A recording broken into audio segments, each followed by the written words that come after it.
하나님의 말씀은 창세기 28장 1절부터 22절까지 말씀인데요. 우리 9절까지만 읽도록 하겠습니다. 창세기 28장 1절부터 우리 9절까지 말씀 보겠습니다.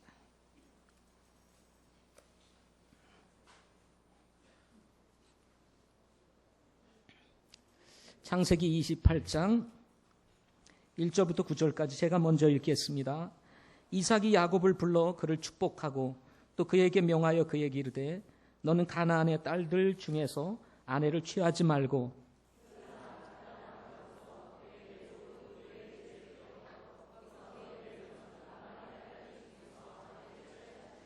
하나님 곧 전능자께서 내게 복을 주셔서 너를 다산하게 하고 번성하게 하사 내가 수많은 백성이 되게 하시고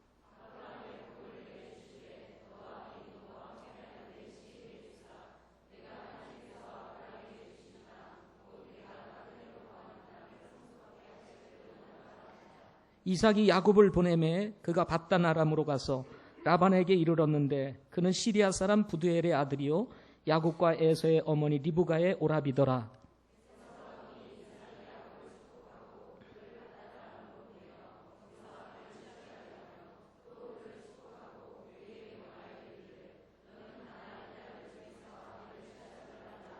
야곱은 자기 아버지와 어머니에게 순종하여 밧단 아람으로 갔더라.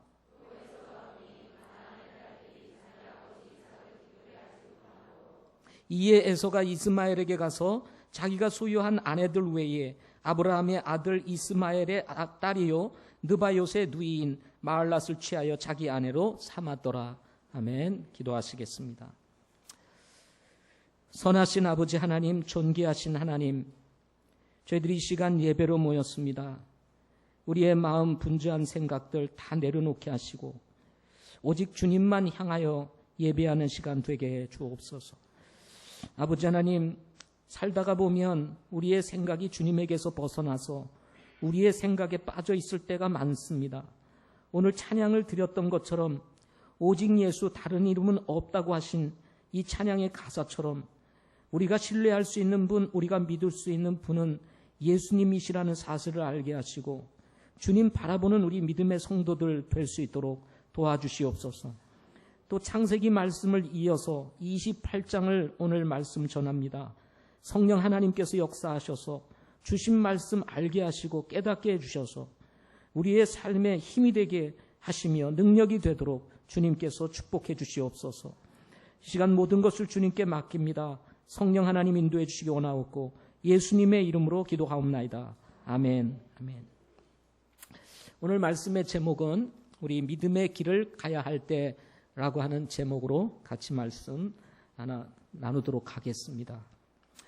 살다가 보면 우리는 모두 알게 모르게 인생을 배우게 됩니다. 그 배우는 것 중에 하나는 세상은 불안전하다는 것입니다. 안전할 것 같은데 안전하지 않다는 것입니다. 연일 사건과 사고가 일어나고 또한 자연재해가 반복해서 일어나고 있습니다. 그런가 하면 사람도 불완전하다는 것입니다.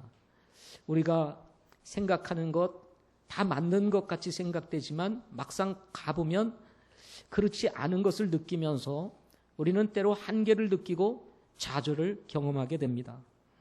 또 한 가지는 우리가 바라보는 미래는 불확실하다는 것입니다. 확실한 미래라면 얼마나 좋겠습니까?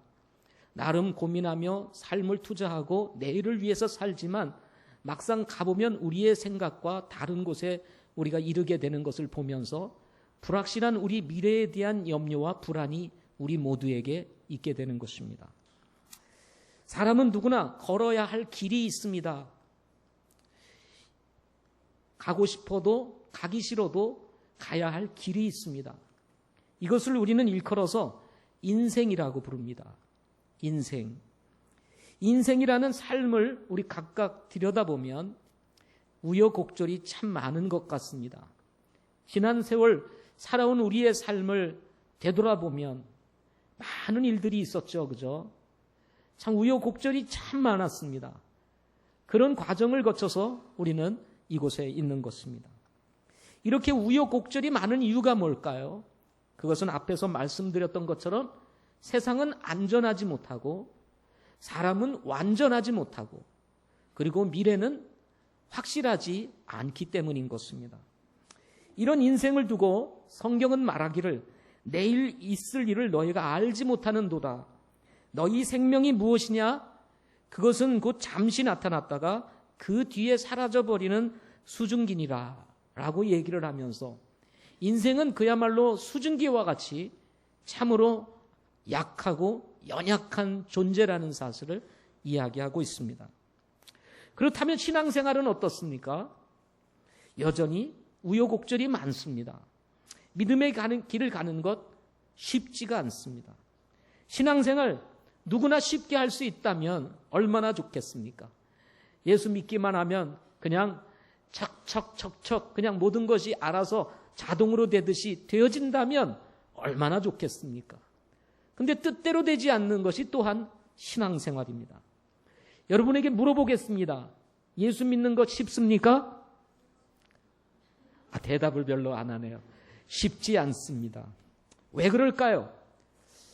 예수 믿고 나서 사람들이 고민하는 것, 그게 뭐냐면 뭐 이렇게 버려라, 내려놓아라, 돌아서라, 부인해라, 멀리하라, 벗어라, 뭐 또 떠나라, 뭐 이렇게 뭐 하라 하는 게 왜 이렇게 많은지 모르겠어. 이런 말씀을 늘 듣다 보니 야, 나는 저렇게 살 수 없겠다. 야, 예수 믿는 거 그냥 되는 게 아니구나. 너무 어려워서 못 믿겠다. 이렇게 생각하는 사람도 있습니다.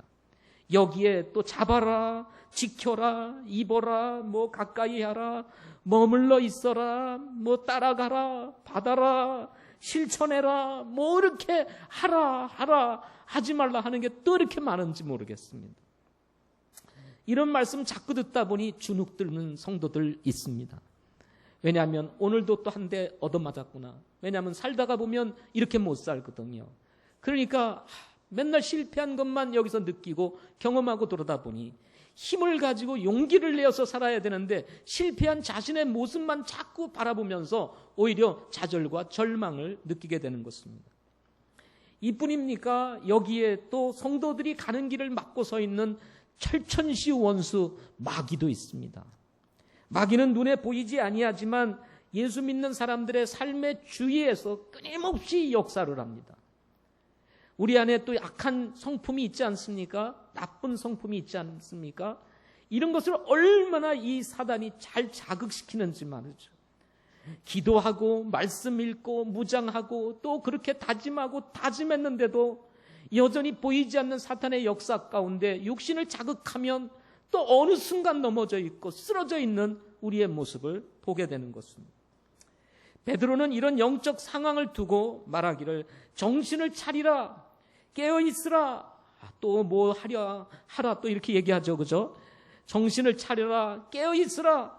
너희 대적 마귀가 울부짖는 사자같이 두루다니며 삼킬 자를 찾나니 믿음에 굳게 서서 그를 대적하라. 세상에 있는 너희의 형제들도 동일한 고난을 겪는 줄 너희가 아느니라. 이 마귀가 우는 사자와 같이 삼킬 자를 찾기 위해서 두루 다니다가 틈만 보이면 탁 삼키는 것입니다. 우리가 자칫 한눈만 팔면은 그냥 다가와서 우리의 삶을 흔들고 우리의 영적인 삶을 흔들어 놓은 자가 누굽니까? 마귀인 것입니다. 이런 것 저런 것 생각하면 예수 믿는 것 쉽지가 않습니다. 다양한 방해거리들과 수준 높은 기준을 늘 요구하는 것 같이 느끼기 때문인 것입니다. 예수님 당시 최고의 스승 밑에서 최고의 학문을 공부했던 바울이 예수님을 믿고 난 후 예수 믿기 전에 추구했던 자신의 삶을 두고 자신을 스스로 말하기를 모든 것을 배설물로 여기겠다 이야기를 합니다. 이유는 간단했습니다. 예수 내 주를 아는 것이 가장 뛰어나다고 하는 것이 그가 내린 삶의 결론이었기 때문에 그렇습니다. 그는 많은 것을 배웠습니다. 최고의 스승 밑에서 배웠습니다. 최고의 학문을 배웠습니다. 그러나 그에게는 구원이 없었습니다. 자신의 죄의 문제, 생명의 문제 해결해 줄 수가 없었습니다.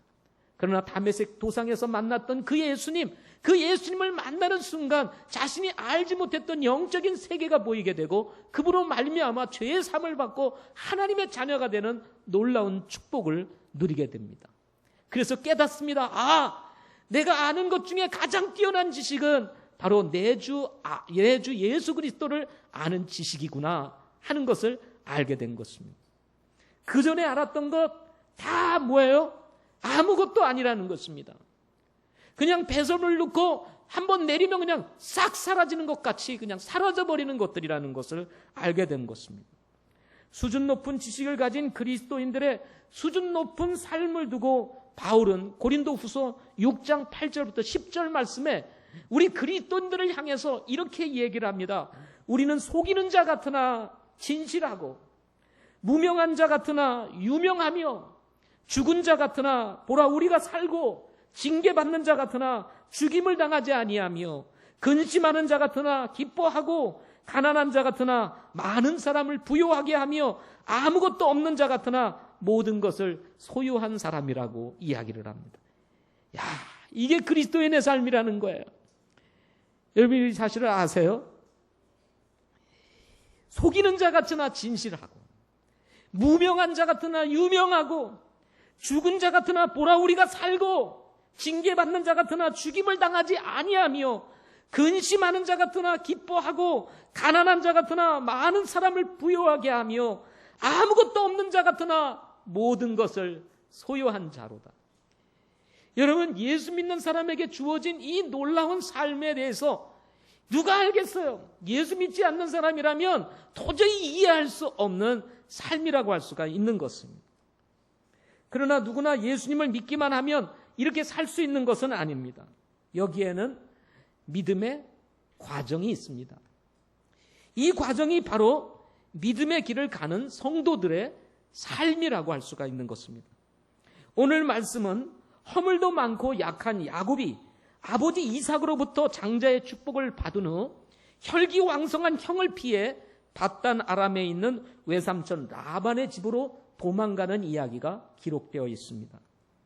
야곱이 살던 브엘세바에서 외삼촌 라반이 살고 있는 밧단 아람까지의 거리는 약 850km가 되는 거리에 있었습니다.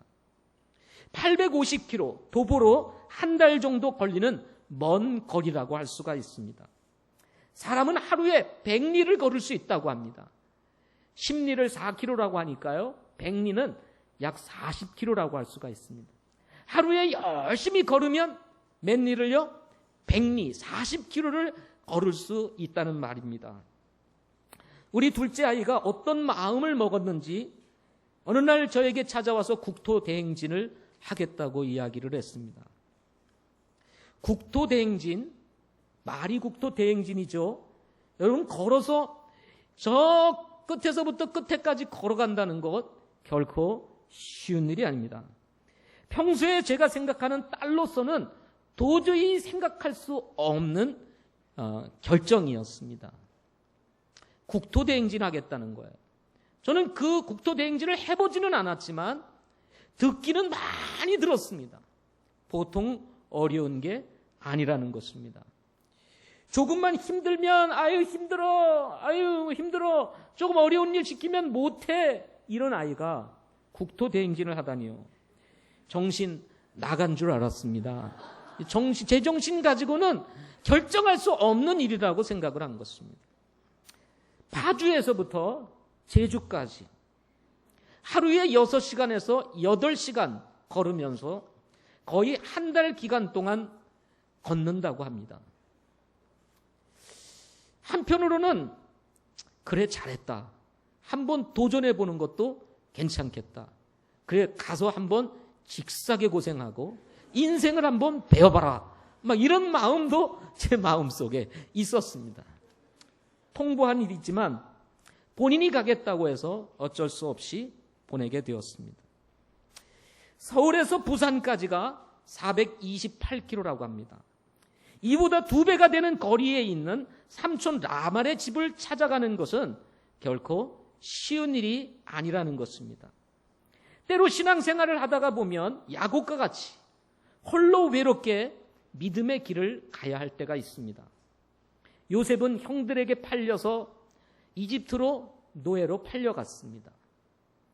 정말 먼 거리였습니다. 한 번 가면 돌아올 수 없는 거리였습니다. 야곱은 그 길을 믿음으로 가야 했습니다. 외롭지만 아무도 없지만 거기에 믿는 사람도 없었지만 믿음으로 갈 수밖에 없었습니다. 얼마나 힘들고 어려웠겠습니까? 요셉이 자신의 의도와 상관없이 형들에게 팔려 이집트로 갈 수밖에 없었던 것 같이 우리도 때로는 믿음의 길을 이렇게 갈 수밖에 없을 때가 있다는 것입니다. 아브라함은 하나님의 부르심을 따라 고향을 떠나 하나님께서 지시한 땅으로 가야만 했습니다. 우리가 볼 때는 믿음 좋은 아브라함의 이 이야기를 듣다 보면 격려가 되고 축복이 되지만 현실적으로는 결정하기 쉽지 않은 일이라는 것입니다. 모세는 자기 민족을 도우려고 이집트 사람을 죽였다가 미디안 광야로 도망가 40년 동안 지내야만 했었습니다. 거친 광야에서 그가 홀로 40년간을 지낸다는 것 결코 쉬운 일이 아닙니다. 베드로는 예수님을 부인하고 실패의 감정을 가지고 고향으로 돌아가 고기를 잡아야 했다고 합니다. 여러분, 때로는 이렇게 외롭고 힘든 길을 우리는 가야만 할 때가 있다는 것입니다. 우리 군대 가는 형제들 아마 이런 심정이 아닐까. 함께 교제하고 함께 모여 음식을 나누며 서로를 위해서 기도해주고 그리고 나누고 도와주던 우리 형제가 이제 모든 것들을 다 내려놓고 홀로 군대에 가서 이제 스스로 믿음의 길을 개척해야만 한다는 것 결코 쉬운 일이 아니라는 것입니다. 새로운 직장에 들어가서의 생활도 마찬가지일 것입니다. 이제 학교를 졸업하고 이제 직장 생활을 시작합니다.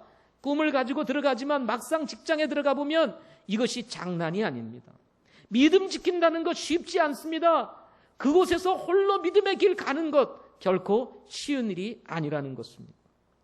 예상치 못한 고난이 닥쳐왔을 때도 믿음의 길을 가야 할 때가 있습니다. 야곱같이 우리도 홀로 믿음의 길을 가야 할 때가 있다는 것입니다. 믿음의 길이란 우리의 의도와 상관없이 가야 할 길이기 때문에 그렇습니다. 이때 외삼촌 라반의 집으로 가는 야곱을 통해서 우리가 배워야 할 것이 무엇일까요? 오늘은 두 가지로 말씀을 같이 나누고자 합니다. 첫째는 영적인 원리를 따라가라 하는 것입니다. 영적인 원리를 어떻게 하라고요? 따라가라. 저를 한번 따라서 해보십시오. 영적인 원리를 따라가라. 죽든지 살든지 영적인 원리를 따라가라. 야곱이 라반의 집으로 가게 된 배경에는 어머니 리브가의 의사가 컸습니다. 창세기 27장 43절 말씀을 보게 되면 그런즉 이제 내 아들아 너는 내 음성에 순종하여 일어나 하란으로 가서 내 오라버니 라반에게로 피하라 하고 이야기를 합니다. 야곱이 이삭으로부터 에서의 장자권을 취하여 축복을 받은 후에 이 사실을 알고 난 에서가 길길이 날뛰게 됩니다. 그리고는 마음속에 야곱에 대한 보복 감정이 일어나게 됩니다. 아버지 이삭이 있어서 내가 당장은 죽이지 못하지만 아버지 이삭이 세상을 떠나면 저 야곱을 죽이리라 하고 마음을 먹게 되는 것입니다. 긴급성을 느꼈던 리브가가 사랑하는 아들 야곱을 보호하기 위해서 지금 이야기하는 것입니다. 내 아들아 야곱아 너는 내 음성에 순종하여 일어나 하란으로 가서 내 오라버니 라반에게로 피하라. 결국 이 리브가의 의도에 따라서 야곱은 집을 떠나 이제 하란으로 가게 되었던 것입니다. 그러나 리브가가 야곱을 외삼촌 라반의 집으로 보내려고 하면은 단순히 에서를 피신시키려고 하는 것뿐만 아니라 거기에는 더 깊은 뜻이 있었다는 것입니다. 그것은 나이가 들어가는 야곱에게 있어서 가장 절실한 필요가 한 가지 있었는데 그것이 바로 결혼이었습니다. 결혼. 야곱과 달리 에서는 부모의 우려를 불식시키고 늦은 나이지만 이미 결혼하여 가정을 이루고 있었습니다. 그러나 문제는 에서의 결혼이 온전하지 못했다는 것이었습니다. 영적인 것보다 세속적인 것을 추구하며 살았던 에서는 하나님을 믿고 따르는 부모의 의사와 상관없이, 영적인 원리와 상관없이 헷 족속의 여인들을 아내로 삼아 결혼을 하였던 것입니다. 에서와 헷 족속 여인과의 결혼은 이삭과 리브가에게 아주 골칫거리였다고 성경은 말합니다. 창세기 26장 34절과 35절에 있는 말씀을 한번 보십시오. 창세기 26장 34절과 35절에 있는 말씀을 한번 보시기 바랍니다. 같이 한번 읽어보겠습니다. 시작. 에서가 40세에 헷족속 부에리의 딸 유딕과 헷족속 엘륜의 딸 비스맛을 아내로 취하였는데 그들이 이삭과 리브가에게 마음에 근심거리가 되었다 그랬습니다. 에서가 40세에 결혼을 했습니다. 쉽게 말하면 노총각이 되어서 결혼을 한 것입니다. 참고 참았는지 아니면 기다렸는지 아니면 사람이 없어서 못했는지 알 수는 없지만 어쨌든 40세에 결혼을 하면서 이왕이면 하나보다는 둘이 좋겠다. 그래서 두 아내를 취하여 헷족 속의 여인들을 취하여 결혼을 하게 되었습니다. 한 아내를 두고 사는 것도 쉽지 않은데 두 아내를 두고 사니 이거 삶이 얼마나 복잡했겠어요. 그러니 여기 보니까 이삭과 리브가에게 근심거리가 되었다. 물론 성경에서는 이 에서의 이 두 아내로 인해서 근심거리가 되었다고 말을 했을 때 그 근심거리가 무엇인지에 대해서는 밝히고 있지는 않습니다. 그러나 성경이 가지고 있는 영적인 원리를 비추어 보게 되면 그 이유를 우리는 쉽게 유추해낼 수가 있다는 것입니다. 신명기 7장 1절부터 4절에 있는 말씀을 보게 되면 주 내 하나님께서 내가 가서 소유할 땅으로 너를 데려가시고 내 앞에서 여러 민족 곧 헷 족속과 기르가스 족속과 아모리 족속과 가나안 족속과 브리스 족속과 히 족속과 여부스 족속 등 너보다 크고 강한 7민족을 내쫓으실 때에 즉 주 내 하나님께서 그들을 내 앞에 넘겨주실 때에 너는 그들을 치고 그들을 진멸할지니라.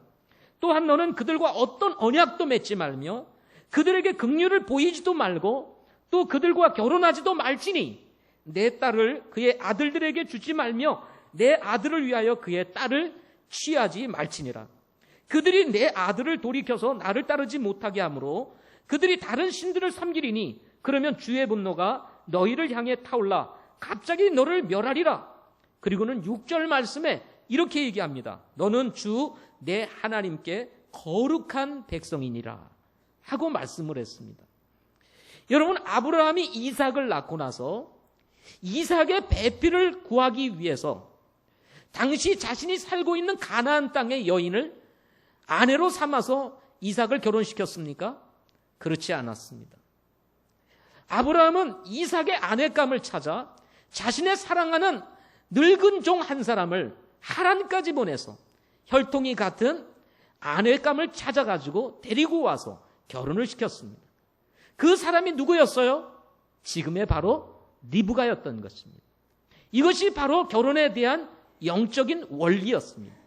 이 원리는 변하지 않습니다. 따라서 이스라엘 백성들이 출애굽하여 이제 광야에 있을 때 하나님께서 모세를 통해서 율법을 주시면서 오늘 신명기 7장 1절부터 4절에 있는 말씀을 주게 되는 것입니다. 따라서 이 가나안 땅에 들어가게 되면 가나안 땅에는 너희들보다 강한 7 족속이 있는데 절대 그들의 그들의 여인들과 그리고 그들의 남자들과 너희 딸과 아들을 결혼시키지 마라. 그렇게 되게 되면 그들이 너희들의 아들의 마음을 돌이켜서 어떻게 해요? 하나님을 떠나게 만들게 될 것이다. 그렇게 되면 하나님께서 진노가 일어나 하나님께서 이스라엘 백성들을 멸망시킬지도 모르니 절대로 그렇게 하지 말아라 하고 말씀을 하고 있는 것을 보게 됩니다. 따라서 이스라엘 백성들에게 하나님께 주신 결혼의 원리는 같은 민족끼리 결혼하라 하는 것이었습니다. 이것은 신약에 와서도 변하지 않습니다. 예수 믿는 사람들은 예수 믿는 사람들과 멍에를 매라고 말씀을 했습니다. 믿는 사람이 믿지 않는 사람과 결혼을 하게 되면 여러 가지 삶의 충돌이 찾아오면서 삶의 어려움이 찾아오는 것이 사실이기 때문에 그렇습니다. 이것이 바로 경건한 자손들에게 주신 결혼에 대한 원리였던 것입니다. 하나님께서 이스라엘 백성들을 하나님의 백성으로 구별시켜 거룩한 백성이 되게 하신 같이 이삭 또한 하나님께서 부르신 약속의 자손이기 때문에 거룩한 백성이었던 것입니다. 따라서 이삭의 아들인 에서 또한 영적인 원리를 쫓아 결혼을 했어야 한다는 것을 우리는 충분히 짐작할 수가 있게 되는 것입니다. 그러나 이 에서는 이런 영적 원리를 뒤로하고 자기가 원하는 대로 보기 좋은 대로 자신의 감정을 쫓아서 해쪽 속의 딸들을 취하여 하나도 아닌 두 아내를 취함으로 인해서 결국은 에서는 더욱 불경건한 사람으로 살아가게 되었던 것입니다. 사냥을 잘하는 에서가 아버지에게 맛있는 음식을 제공하여 아버지의 마음을 얻기는 하였지만 에서는 아버지 이삭과 어머니 리브가에게 아주 근심거리가 되었었다는 사실을 성경은 밝히고 있습니다. 이미 에서를 통해서 이런 고통을 경험했던 리브가는 야곱만은 결코 이방 여인들과 결혼시키지 않겠다는 결정을 하고 야곱을 외삼촌 라반의 집으로 보내기로 결정을 하게 되었던 것입니다. 창세기 27장 46절 말씀을 한번 보십시오. 창세기 27장 46절 같이 읽어보겠습니다. 시작. 리브가가 이삭에게 이르되 내가 헷의 딸들로 인하여 살기에 지쳤거늘 야곱이 만일 이 땅의 딸들이 이 사람들 곧 헷의 딸들 중에서 아내를 취하면 내 삶이 내게 무슨 유익이 되리요? 리브가가 이미 지쳐 있었습니다. 헷의 딸들로 인해서 살기에 이미 지쳐 있었어요. 먹는 것도 사는 방식도 신앙도 다 다른 것입니다.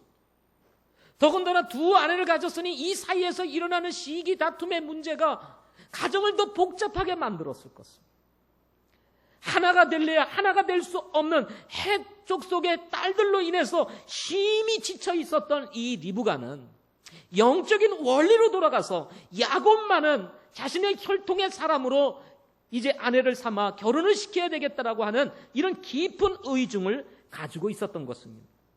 결국 리브가의 말에 동의를 하였던 이삭도 야곱을 외삼촌 라반의 집으로 보내기로 결정을 하고 야곱을 축복하게 됩니다. 그 내용이 창세기 28장 1절부터 4절에 나오는 말씀입니다. 한 번 더 읽겠습니다. 창세기 28장 1절부터 4절에 있는 말씀입니다. 같이 읽겠습니다. 시작. 이삭이 야곱을 불러 그를 축복하고 또 그에게 명하여 그에게 이르되 너는 가나안 딸들 중에서 아내를 취하지 말고 일어나 밧단 아람으로 가서 내 외조부 부두엘의 집에 이르러 거기서 내 외삼촌 라반의 딸들 중에서 아내를 취할지니라.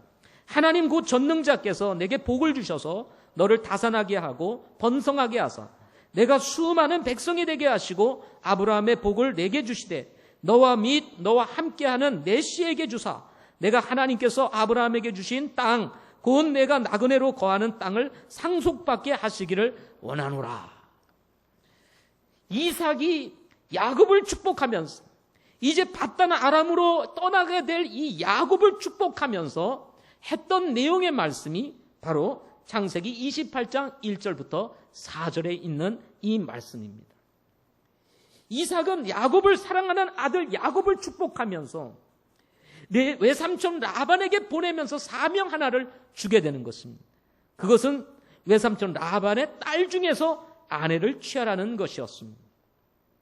여러분, 이것이 우리가 지나가는 하나의 짧은 이야기처럼 스쳐 지나가는 것 같아 보이지만 성경 전체를 놓고 인류를 사랑하시는 하나님의 구속사적인 측면에서 이 말씀을 들여다보면 이 내용은 정말 핵심적인 내용이며 빼놓을 수 없는 아주 중요한 내용이라고 하는 사실인 것입니다. 여러분, 하나님께서 아브라함을 축복하셨습니다. 그리고 그 하나님께서 아브라함을 축복했던 내용을 이삭에게 하나님께서 축복하십니다. 그리고 그 이삭에게 부여하셨던 그 약속의 축복을 이제 야곱에게 또다시 이어줍니다. 이제 이 야곱을 통해서 하나님은 멀리 누구까지 바라보고 있습니까? 예수 그리스도까지 바라보고 있었습니다. 그러면 이 야곱을 통해서 예수 그리스도의 탄생을 생각한다면 해족속과의 결혼은 이건 있을 수 없는 일일 뿐만 아니라 이렇게 되면 주님의 계획은 수포로 돌아가게 되는 것이었습니다. 따라서 하나님께서는 섭리적으로 리브가와 그리고 이삭의 마음을 움직여서 야곱을 외삼촌 라반에게로 보내 혈통이 같은 민족의 사람과 결혼하여 가족을 이루게 함으로 말미암아 먼 훗날 예수 그리스도의 탄생을 생각하고 있었다는 것입니다. 이런 측면을 바라보게 된다면 에서가 장자의 권을 팔아버리고 그리고 그 축복을 동생이 받아들였던 것처럼 결국 형이 동생을 섬길 수밖에 없었다는 이유를 우리는 충분히 생각할 수가 있게 되는 것입니다. 영적인 원리를 따라가는 것이 이렇게 중요한 것입니다. 우리가 믿음의 삶을 살다가 자칫 우리가 곁길로 나갈 때가 있습니다. 믿음의 길을 떠나서 우리 중심적으로 세속적으로 살아갈 때가 있습니다. 그러다 보면 여러분 하나님께서 우리에게 부여하신 축복들 그거 우리가 갖지 못하고 누가 가져요? 원리를 따라가는 사람들에게 하나님 부여하시는 거예요. 따라서 믿음의 길을 가는 성도들에게 있어서 중요한 것 한 가지 있습니다. 상황이 어떠하든지 현실이 어떠하든지 중요한 것은 하나님의 말씀을 따라가는 것이 중요하다는 것입니다. 때로는 우리가 믿음의 길을 가면서 다가오는 여러 가지 불리한 상황을 두고 우리는 하나님의 말씀을 취하고 영적인 원리를 취하기보다는 현실을 핑계로 삼아 하나님의 말씀을 떠나가는 경우가 많다는 것입니다. 성경에서 말씀하지만 그래도 현실이 이렇지 않으니 하면서 우리는 핑계를 대는 경우들이 있다는 것입니다. 그러나 여러분 기억하십시오. 오늘 야곱을 통해서 우리에게 가르쳐 주시고자 하시는 하나님의 메시지, 그것은 뭐냐면 하나님과 동행하는 길에는 하나님 뜻 외에는 다른 길은 없다는 것입니다. 오직 예수 다른 분은 없네 라고 오늘 찬양을 했던 것처럼 우리가 믿음의 길을 감에 있어서 중요한 것은 하나님의 뜻 외에는 없다는 것입니다. 결혼한 에서와 달리 미혼인 야곱은 마음이 급했을지도 모릅니다. 이미 40세를 넘어가고 있었습니다. 그러나 여러분 기억하십시오. 아무리 나이가 많이 들었다 할지라도 자칫 서두르다 보면 영적인 원리를 벗어나서 우리가 해쪽 속의 연과 결혼했던 에서와 같은 삶이 될 수가 있다는 것입니다. 오늘 이 말씀을 통해서 그리고 앞으로 전해질 하나님의 말씀을 통해서 우리가 깨달아야 될 것 한 가지가 있습니다. 그것은 아무리 급해도 서두르지 말라는 것입니다. 하나님께서는 최선으로 우리를 인도하신다는 것입니다. 그것을 신뢰하십시오. 잠언 16장 20절 말씀에 이런 말씀이 있습니다. 문제를 지혜롭게 다루는 자는 좋은 것을 얻으리니 누구든지 주를 신뢰하는 자는 행복하니라. 서둘러서 결혼했던 에서, 자기의 눈에 보기 좋은 대로 감정을 쫓아 결혼했던 에서는 문제거리가 됐습니다. 근심거리가 되었습니다. 그러나 여러분, 하나님께서 야곱을 인도하시고 그리고 그 인도하심에 순종하여 갔을 때 하나님께서 야곱을 축복하신단 말이죠. 여러분, 이런 삶의 원리는 똑같습니다. 자, 다시 한번요. 문제를 지혜롭게 다루는 자는 좋은 것을 얻으리니 누구든지 주를 신뢰하는 자는 행복하니라 하고 말씀을 했어요. 여러분, 인생을 살면서 근심거리로 살고 싶습니까? 행복한 사람으로 살고 싶습니까? 한번 대답을 해보시죠. 당연히 우리는 근심거리가 되어서 살기보다는 행복하게 살고 싶으실 것입니다. 이것이 바로 우리가 믿음의 길을 가야 할 이유인 것입니다. 믿음의 길을 가야 할 때 영적인 원리를 따라가야 할 이유라는 것입니다. 이것은 결혼만의 문제가 아닙니다. 우리의 삶의 전반적인 영역이라고 할 수가 있습니다.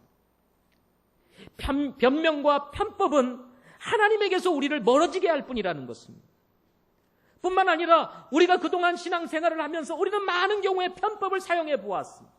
말씀을 떠나서 우리 나름대로 합리적인 것을 쫓아 살아가 보기도 했습니다. 그러나 여러분, 그 결과는 어떠했습니까? 기대할 만하던가요? 오히려 더 꼬이는 것을 경험하지 않습니까? 잘 되는 것 같아도 마음속에 우리에게 두려움이 있지 않습니까? 이러다가 하나님이 치면 이거 그냥 한 방에 날아가는데 끝나는데 하는 두려움이 우리에게 있잖아요. 따라서 여러분, 믿음의 길을 가지 아니하고 다른 길을 갈 때에도 아무 일이 없네. 내가 다른 길을 가는데 아무 일이 없어요. 그러니까 문제 없어. 하나님도 없는 모양이지.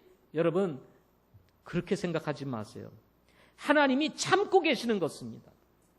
돌아오기를 기다리고 있는 거예요. 만약에 기다려도 돌아오지 아니하면 하나님의 때에 하나님의 진노가 우리 위에 임하게 되는 것입니다. 하나님은 사랑하는 자를 징계하신다고 했습니다. 왜 우리의 삶이 힘들고 어려워요? 믿음의 길이 왜 평탄하지 않습니까? 하나님의 인도하심을 왜 우리가 경험하지 못하고 살아갑니까? 그것은 돌아와야 할 때 돌아오지 않기 때문인 것입니다. 영적인 원리를 따라야 할 때 영적인 원리를 버리고 있기 때문인 것입니다. 여러분, 주님과 동행하고 싶으세요? 그렇다면 여러분, 영적인 원리를 따라가시기 바랍니다. 하나님은 가벼이 여김을 받으시는 분이 아니십니다. 에서를 보십시오.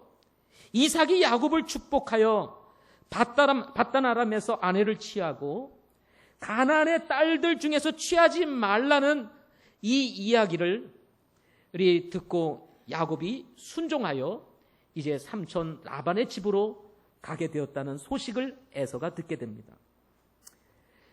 에서 그렇지 않아도 지금 속이 뒤집어지고 있는데 이삭이 야곱을 축복하고 너는 해쪽 속의 딸과 결혼하지 말고 삼촌 라반의 집으로 가서 그의 딸 중에 한 여자를 아내로 삼아라.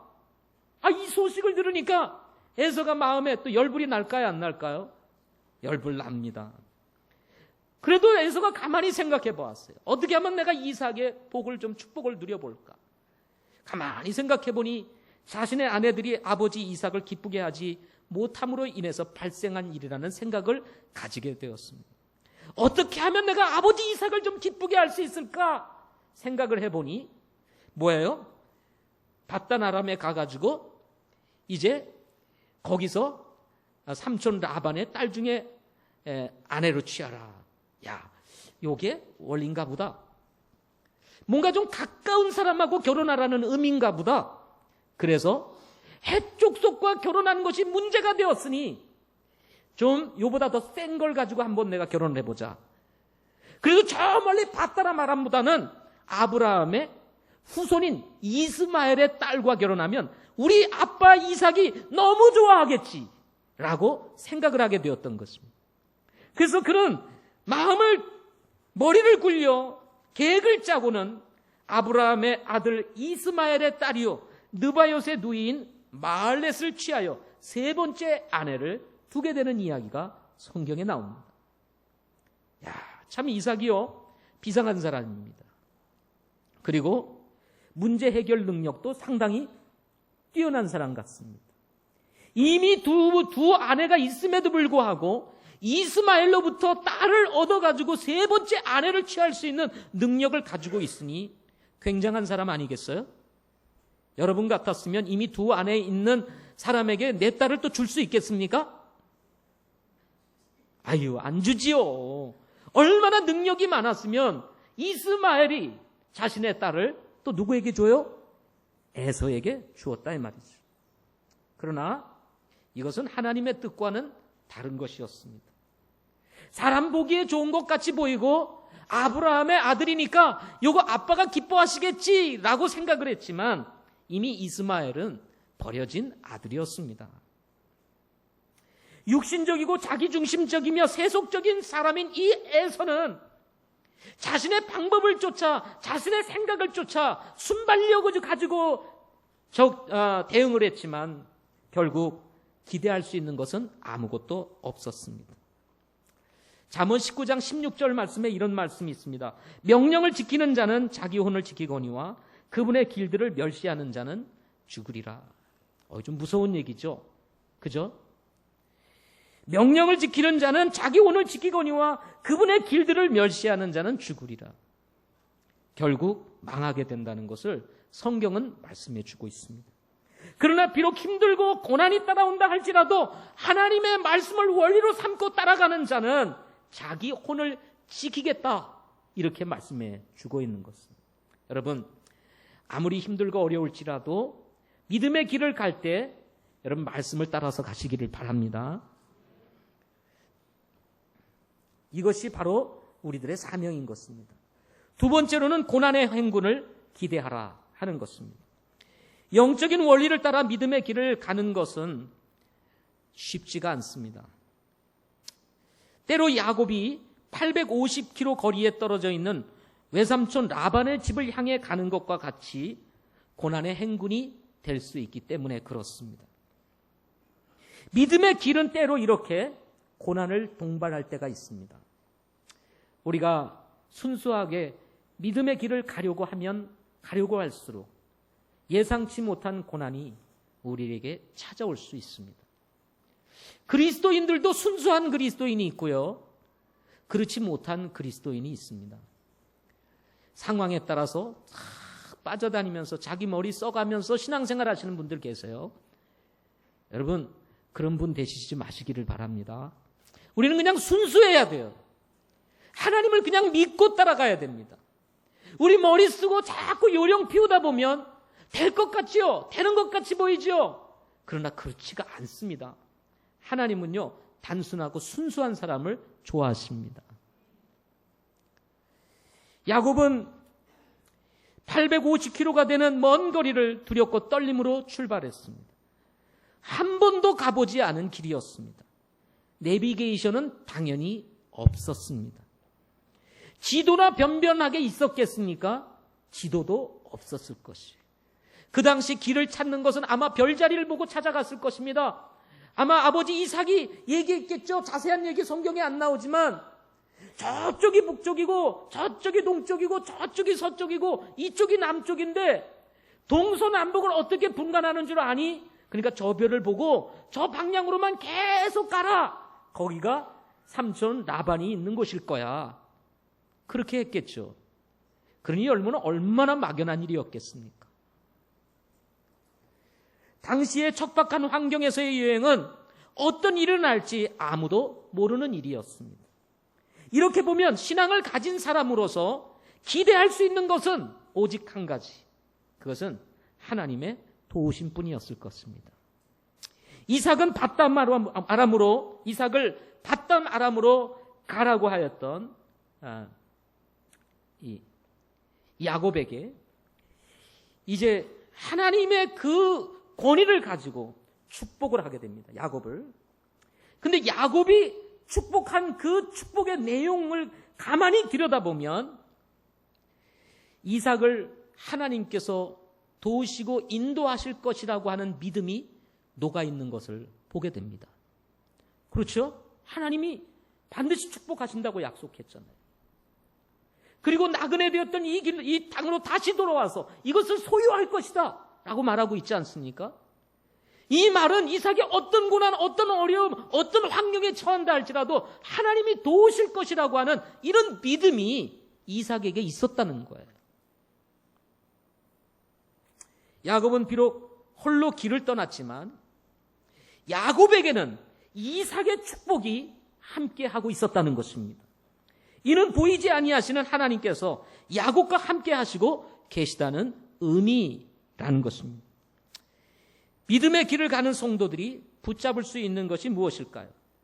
예상되는 고난을 앞에 두고 두려움과 떨림이 엄습할 때 성도들이 붙잡아야 될 것이 무엇이겠습니까? 그것은 주님이 우리와 함께 하신다는 사실일 것입니다.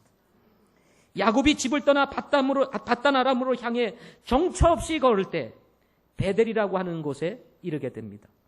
베델은 브엘세바에서 약 96km 정도 떨어진 거리에 있었습니다. 하루 100리씩 이틀 정도를 걸어서 도착할 수 있는 위치에 있었던 이 베델에서 야곱은 밤을 지내게 됩니다. 여러분, 이 공포증이 계신 분들이 계시잖아요.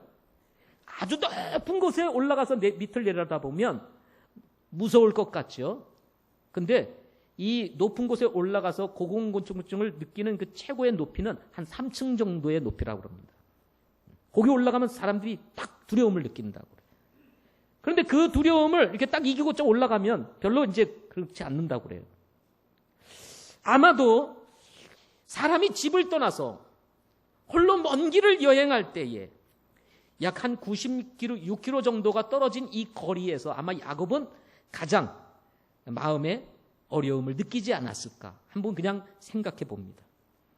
아무도 없는 쓸쓸한 밤, 칠흑 같은 암흑이 야곱을 덮고 있을 때 야곱은 그곳에서 머리에 베기에 좋은 돌을 하나 취하여 머리에 베고 누워 밤하늘을 이제 우러러보게 됩니다. 쳐다보게 됩니다. 여러분 그렇지 않았겠어요? 수많은 별들이 반짝이며 야곱을 향해 미소를 던지지만 야곱은 별들의 미소를 느낄 만한 여유조차 없이 어머니를 떠나 홀로 있는 자신의 지친 모습을 바라보면서 서러움과 외로움과 고독의 감정이 복받쳐 올라오면서 저는 한없이 울지 않았을까 또 생각해 봅니다. 그리운 어머니, 언제 볼지 모르는 이 어머니, 그 어머니를 떠나서 자기가 떠났다는 것. 그리고 자기가 살던 브엘세바의 그 아름다운 모습. 이 모든 것들을 뒤로하고 척박한 광야 베델이라고 하는 곳에 머물러 외로이 혼자 돌베개를 베고 자는 이 야곱을 한번 생각해 보시기를 바랍니다. 그의 마음은 작아 보였을 것입니다. 한없이 작아지게 되었을 것입니다. 몸은 피곤해 있었습니다. 그러다가 이 야곱은 잠이 들게 됩니다. 잠이 들었을 때 갑자기 야곱이 꿈을 꾸게 돼요. 깊은 밤 베들에서 홀로 잠을 청하고 있을 때 꿈을 꾸게 됩니다. 그때 하나님께서 야곱에게 나타났어요. 그리고는 야곱이 꿈을 꿨는데요. 사다리가 땅 위에 세워져 있고 그곳의 꼭대기는 하늘에 닿아 있었습니다. 야곱이 보니 하나님의 천사들이 그곳 위에 오르락 내리락 하는 것을 보는가 싶더니 하나님께서 그 위에서 말씀하시기를 나는 주니 곧 내 조상 아브라함의 하나님이요 이삭의 하나님이시니라 하고 말씀하십니다. 내가 누운 땅을 내가 너와 내 씨에게 주리니 내 씨가 땅의 티끌같이 되어 내가 서쪽과 동쪽과 북쪽과 남쪽을 널리 퍼지며 너와 내 씨 안에서의 땅의 모든 가족들이 복을 받으리라.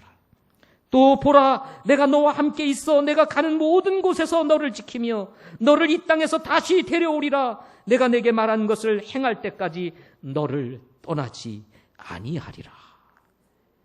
여러분 외로운 밤 그야말로 홀로 정말 돌베개를 베고 자고 있는 이 야곱에게 하나님이 나타나셔서 말씀하시는 거야. 내가 이 땅을 너에게 주리라.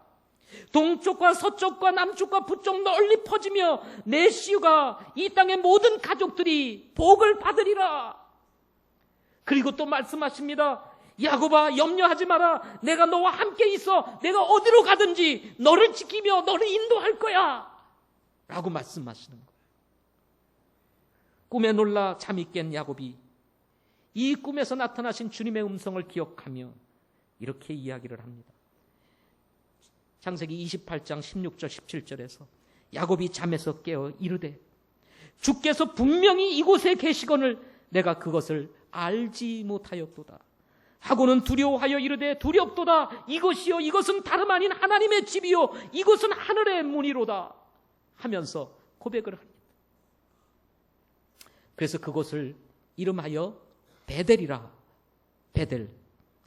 베델이라는 이름의 뜻은 하나님의 집이라는 뜻이고 원래 이 베델의 이름은 루스였습니다.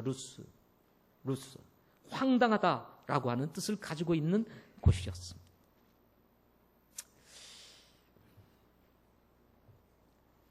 하나님이 야곱과 함께 하신다는 이 사실을 알게 된 이 야곱, 외롭고 쓸쓸함 속에 그야말로 홀로 처했던 이 야곱, 약한 야곱, 한없이 작아 보였던 야곱, 하나님이 함께 하신다는 소식을 그가 접한 이후에 그의 마음속에 마음이 부풀어 오르면서 여러분 고난의 행군에 대한 기대감이 찼을까요? 안 찼을까요? 찼어요. 하나님이 나와 함께 하신다는, 내가 비록 외로운 사막 광야와 같은 곳에 있다 할지라도 하나님이 나와 함께 하신다는 것. 아브라함의 하나님, 이삭의 하나님이 야곱과 함께 하신다는 이 사실을 알고 여러분 거침없이 야곱은 행군하여 동쪽 사람의 땅에 이르게 되었다고 29장에서 1절에서 밝히고 있습니다. 성경은 베델의 꿈 사건 이후 야곱의 행군 과정을 생략합니다. 그 긴 과정, 이틀이면 도착할 수 있던 베델 이후의 사건에 대해서 성경은 침묵을 하고 있습니다. 여러분, 이틀 이후에 이 야곱이 이제 주님과 함께 계신다는 이 약속을 받고 떠나갔을 때 그가 어려움이 없었을까요? 걸어도 나오지 않는 이 밧다나람, 얼마나 마음에 많은 문제가 있었겠어요. 그럼에도 불구하고 성경이 이 모든 것을 생략하고 동쪽에 이르렀다라는 말로 끝을 맺습니다. 그럼 왜 그 과정에 대한 설명을 하지 않을까요? 저는 이것을 생각하면서 이렇게 생각이 들었습니다. 하나님께서 야곱에게 약속하신 대로 하나님께서 순적한 길을 내사 그로 하여금 평탄하게 동쪽에 이르게 하셨을 것이라는 것입니다. 틀림없이 중간에 무슨 사건이 있었다면 기록했을 거예요. 그러나 그런 사건이 없었습니다. 아무런 일이 없었어요. 그래서 모든 것을 생략하고 동쪽에 이르렀다고 이야기를 하고 있는 것입니다. 믿음의 길을 가야 하는 성도들이 만나는 고난, 설명되지 않고 다가오는 고난, 지나치게 여겨지는 고난, 너무 많은 것을 요구하는 것 같은 고난, 두려움이 동반되는 고난, 감당이 하기 어렵다고 생각되어지는 고난이 우리에게 찾아온다 할지라도 여러분, 이런 고난을 만날 때 실망하지 마십시오.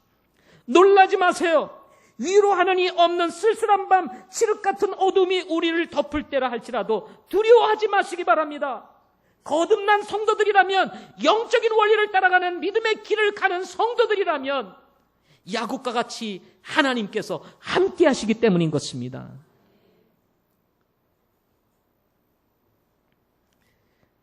다시 한번 창세기 28장 15절 말씀을 여러분에게 읽어드리고 싶습니다.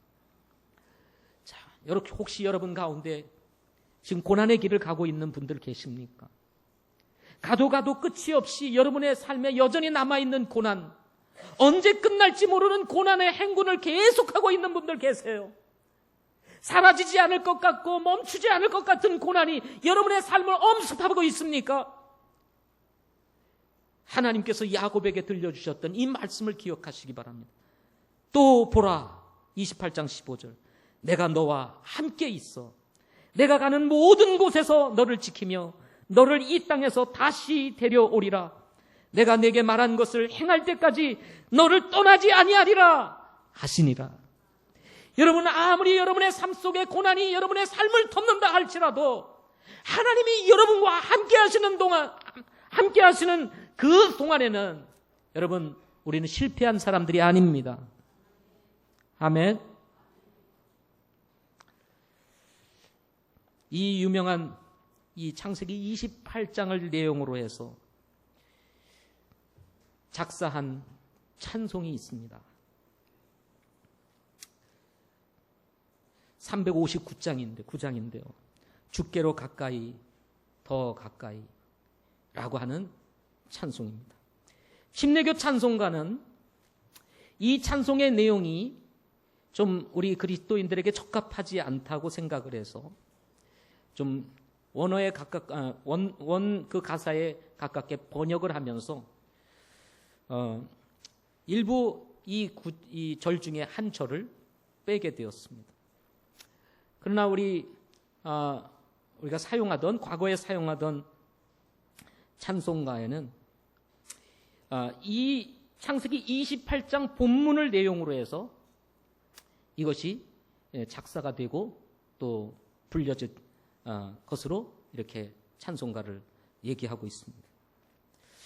내 주를 가까이 하게 함은 십자가 짐 같은 고생이나, 주님을 가까이 하는 것은 우리에게 때로는 즐거움인데 마치 십자가 짐 같은 고생이라 해서 야, 이건 가면 안 되는구나 라고 생각을 하게 만드는 그런 내용으로 기록되어 있기 때문에 이것을 좀 번역상 바르지 않다 이렇게 생각을 했던 것 같습니다.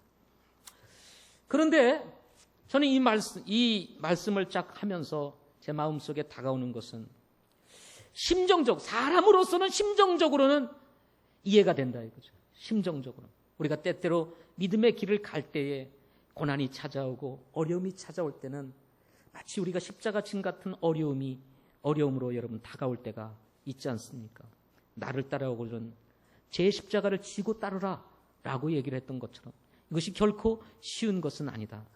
그래서 해석하는 부분에 있어서 사람마다 각각 다르지만 오늘 내용을 우리가 그냥 생각하면서 심정적으로 이해하면서 여기에 있는 찬송을 제가 한번 부르도록 하겠습니다. 그리고 마지막 4절은 우리 같이 찬양하도록 하겠습니다. 내 주를 가까이 가게 하는 십자가 짐 같은 고생이나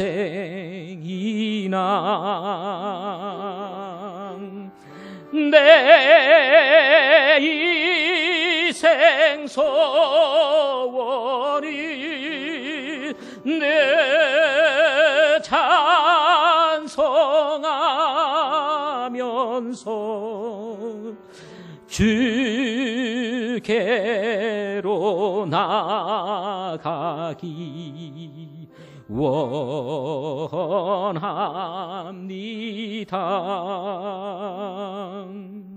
내 고생하는 건 옛 야곱이 돌베개 베고 잠 갔습니다.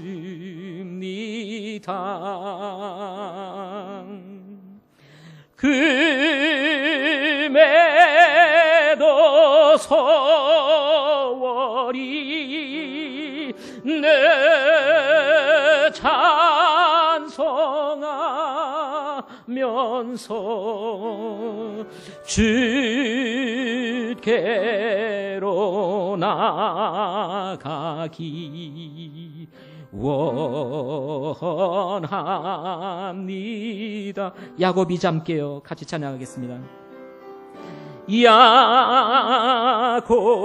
야곱이 잠깨 일어나는 일어나리 돌단을 쌓은 건 돌단을 쌓은 거 봄받아서 봄바다 숨질 때 되도록 숨질 때 되도록 늘 찬송하면서 내 찬송하면서 주께 더 나가기 주께 더 나가기 원합니다.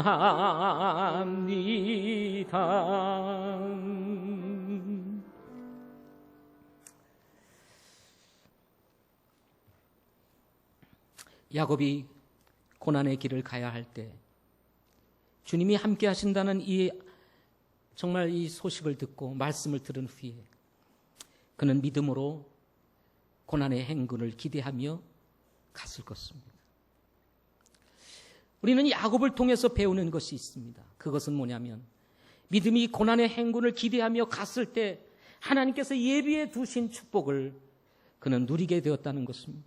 이제 앞으로 29장 계속 이어서 창세기를 공부해 가면서 하나님께서 야곱과 함께 하셨던 것이 어떤 삶이었는지를 우리는 배우게 될 것입니다.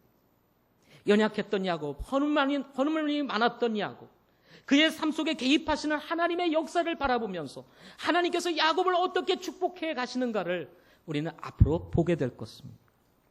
여러분 기억하십시오. 하나님은 야곱을 향한 계획도 가지고 계시지만 우리를 향하신 계획도 가지고 계신다는 것입니다.